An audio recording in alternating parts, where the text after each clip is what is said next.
Video মতো আপনার কাছে বানায় না। আমরা যদি রাস্তায় নেমে আসতে পারি, আজিজ মাহমুদ ভাওয়াইনের কোনো আমাদের যদি ক্ষতি করে, আমরা রাস্তায় এখন বানানো, আমরা মারাও যেতে পারি। আর আপনি অস্ট্রেলিয়া থেকে সালমান শাহ নামে একটা বক্তব্য দিতে পারছেন না কেন? আপনার এত ভয় কিসের? এখনো কি আপনার ক্যারিয়ার আছে নাকি? সেই সময় আপনার ক্যারিয়ার ছিল বলে আপনি নীরব ভূমিকা পালন করছেন। আমি মুখ খুললে আমাকে দুনিয়া থেকে সরাই দিবে, এটা ছিল শান্তির পলিটিক। এখন সে দুনিয়া থেকে সরাই দেওয়ার মতো সেই রেসিপি নাই। এখন কেন তিনি মুখ খুলছেন না? আমার প্রশ্ন ছিল নাই বলে মা তাকে দ্বিতীয় শ্রেণীর আর্টিস্ট বলে দেখা দিচ্ছে। এই মুখ না খোলার কারণেই মা চেতে গেছে।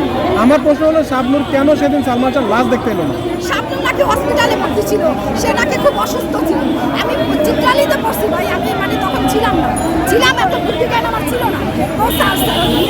বলছে সে অসুস্থ থাকলে কি সে জানাজা আসবে না? শাবনূরও সালমান শাহ জানাজা যায় নাই, সামিরাও যায় নাই সালমান শাহ জানাজা। দুজনের কেউ জানাজা যায়নি, দলও যায় নাই।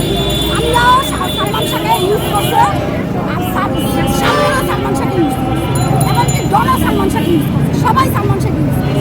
এই যে আপনাদের মতো অনেকে আছে মেয়েদের কাল লাগেনি বলছে, আসলে কাল লাগেনি, শোনেন, কাল লাগেনি গান হয়ে গেছে সামনে সামিরা।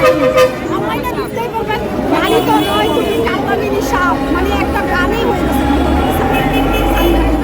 সামিরা কেন অনলাইনে আসে না? আগে তো খুব বক্তব্য দিত, এই সেই বসে বসে। কেন নীলা চৌধুরী এটা করেছে সেটা করেছে, এখন আয় অনলাইনে আয়, আসা বল, বক্তব্য দেয়।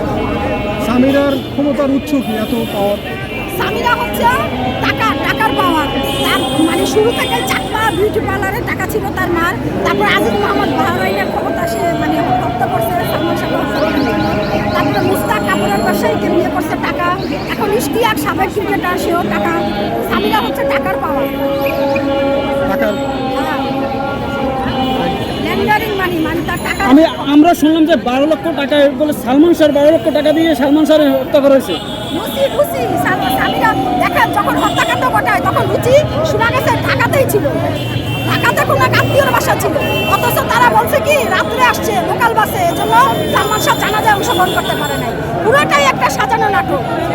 আবার হীরা বলে আমার স্ত্রী আর আমার মেয়ে যদি এই কাণ্ড ঘটায় আমি ইয়ে করে নেব, মেনে নেব।